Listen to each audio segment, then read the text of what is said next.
The ecology of our everyday technical setups is changing. Cables, leads and wires are gradually disappearing from behind of our computers, music systems, TV sets, kitchen equipment, and other domestic devices that rely on the continuous supply of electricity for their functioning. So it makes sense to try and arrest that moment of the gradual disappearance of wires from our human view, to make it a moment worth contemplating, to see what happens before it happens.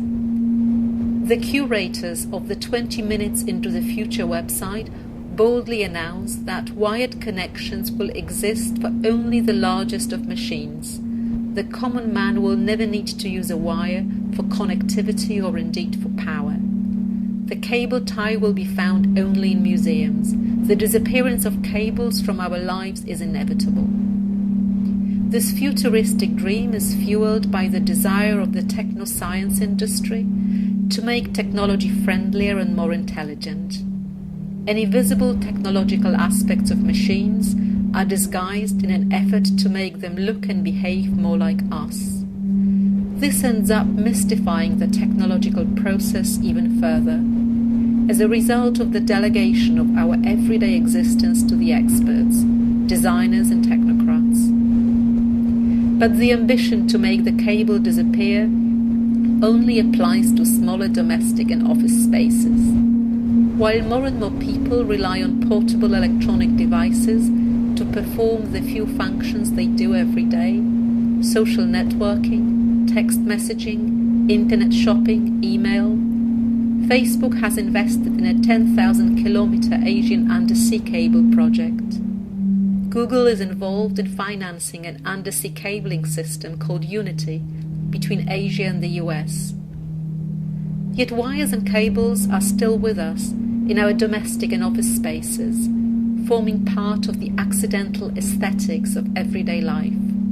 These accidental sculptures emerge over time as a result of the accumulation of various technical objects to which they are attached, of those wires being kicked around or rearranged with someone's foot while she's sitting at the desk or vacuuming. They also collect layers of dust and grime on their surfaces.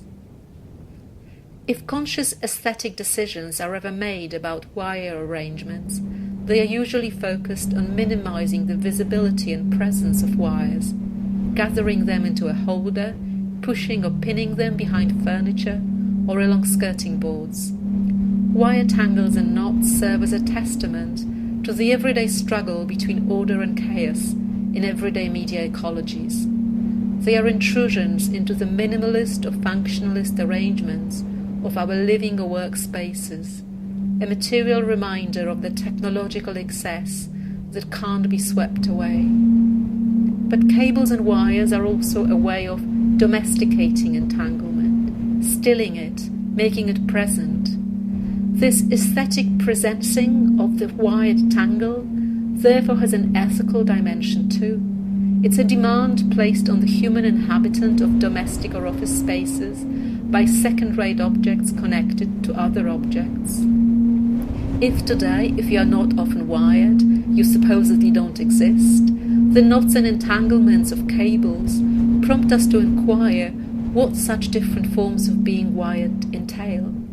They suggest that it does matter who and what we are connected to, when and what for. They may also ask us to account for the kinds of ecologies we exist in and help shape.